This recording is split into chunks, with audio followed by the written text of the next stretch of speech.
जम्मू काश्मीरमध्ये दहशतवाद्यांनी अचानक एकाच वेळी 3 ठिकाणी हल्ला केला। अत्यंत महत्त्वाची बातमी, अवंतीपुरात सीआरपीएफच्या कॅम्पवर दहशतवाद्यांनी हल्ला केल्याची बातमी आपल्यापर्यंत पोहोचते। सोपोरमध्ये देखील आर्मीच्या कॅम्पवर हल्ला झालाय, तर पुलवामामध्ये पोलीस स्टेशनवर दहशतवाद्यांनी ग्रेनेड हल्ला केलाय। 3 ठिकाणी ग्रेनेड हल्ला झालाय, तर एका ठिकाणी फायरिंग करण्यात आलेली। माझे सहकारी राम राजेश शिंदे नवी दिल्लीहून आपल्या संपर्कात आहेत। राम, 3 ठिकाणी हा बॉम्ब हल्ला झालाय, एका ठिकाणी गोळीबार करण्यात आलेला आहे, नेमकी काय आता अधिक माहिती आहे? पासून 5 वेळा दहशतवादी हल्ले झालेले आहेत। या घाटीतल्या परिसरामध्ये हे हल्ले झालेले आहेत आणि त्यामध्ये या हल्ल्यामध्ये सीआरपीएफचे 10 जवान जे आहेत ते जखमी झालेले आहेत।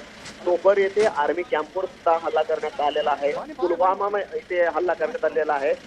त्राल आणि अनंतनाग आणि अवंतीपुरा या 5 ठिकाणी हे हल्ले करण्यात आलेले आहे।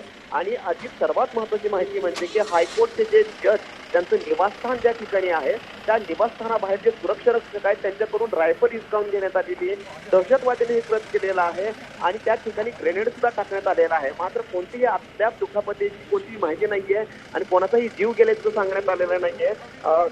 मात्र 10 जे जवान आहेत ते जखमी झालेले आहेत आणि त्यांना ताबडतोब रुग्णालयामध्ये नेण्यात आलेलं आहे। 4 तासामध्ये 5 मोठे दहशतवादी हल्ले झालेले आहेत आणि त्यामुळे काश्मीरमध्ये आता रेड अलर्ट जाहीर करण्यात आलेला आहे आणि संपूर्ण काश्मीरची घाटीमधली जी परिस्थिती आहे ती आणखीनच चिघळलेली आहे। आणि आता ताबडतोब गृह मंत्रालयाला ही माहिती देण्यात आलेली आहे। राजनाथ सिंह यांना माहिती देण्यात आलेली आहे आणि राजनाथ सिंह या संदर्भामध्ये जे वरिष्ठ अधिकारी आहेत त्यांच्याशी चर्चा सुद्धा सुरू केलेली आहे। मात्र हे आले कुठून आणि कशा प्रकारे हल्ले झाले, सुरुवात कुठून केली हे अद्याप कळायला मार्ग नाही। परंतु 5 ठिकाणी हे हल्ले झालेले आहेत, 10 जण जखमी झालेले आहेत आणि त्यामुळे काश्मीरमध्ये आता रेड अलर्ट जाहीर केलेला आहे।